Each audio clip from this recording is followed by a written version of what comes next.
Hi hello guys, ఇప్పుడు దాకా అయితే తిరిగేసాం అనంతపురంలో. ఇక వెళ్తూ ఉన్నాం అనంతపురం వీడి చూసుకోవచ్చు. అక్కడ బోర్డులో అనంతపురం అంటే చాలానే గుర్తొస్తాయి.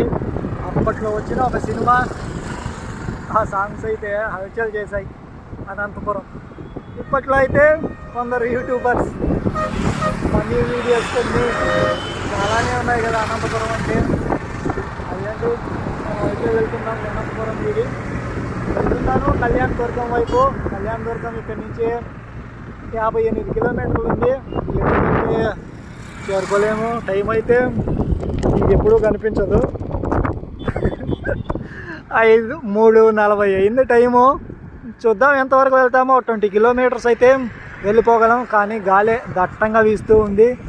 సూర్య అయితే లేడు, వర్ష అయితే